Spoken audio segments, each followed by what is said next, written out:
Engineering అద్భుతాలన్నీ మన దేశంలోనే అవపడుతున్నాయి కదా.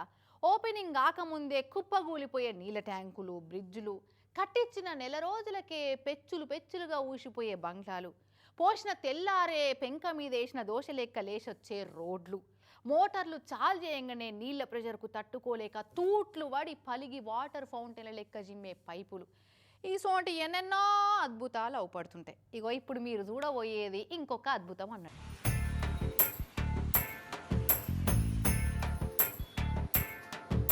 ఆహా, రోడ్డు నడిమిట్లనే వచ్చిపోయే వాహనదారులకు పాతాళగంగ దర్శనమైనట్టు ఎంత పెద్ద గుంత పడ్డదో చూడు. హర్యానా రాష్ట్రం గురుగ్రామ్ సిటీ సుభాష్ చౌక్ ఏరియాల రోడ్డు సెంటర్ల పడ్డ గుంత ఇది.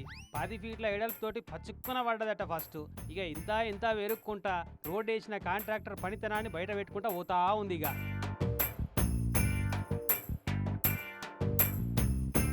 సోహ్నా దౌసా సిటీల నడుమ 3 ఏళ్ల కిందట ప్రధాని మోడీ సారు చేతుల మీదంగా ఓపెనింగ్ అయిన ఎక్స్ప్రెస్ వే రోడ్ ఇది.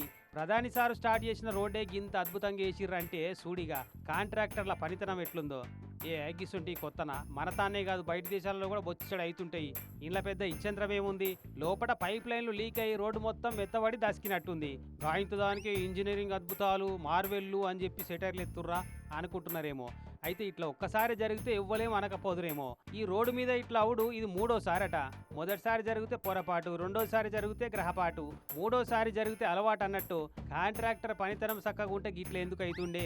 ఎంతమందికి లంచాలు ఇచ్చిండో, ఎంత లాభం జేబులేసుకుండో. మిగిలిన పైకంతో రోడ్లేస్తే గిసుంటి అద్భుతాలు జరగకుంటే ఏమైతే మరి అని అనుకుంటున్నారు జనాలు. అదృష్టం బాగుండి ఈ గుంతలు ఎవ్వరు వాళ్ళే మళ్ళీ రిపేర్లు సురువు చేసిరట, ట్రాఫిక్ డైవర్ట్ చేసుకుంటా. కానీ కనబడే గుంతలే డేంజర్ అనుకుంటే రోడ్ల మీద అవుపడకుండా గుటుక్కున ఆంబుక్క పెట్టి ఇసుంటి గుంతలలో పడితే అంతే కథ అవుతుంది. ఇక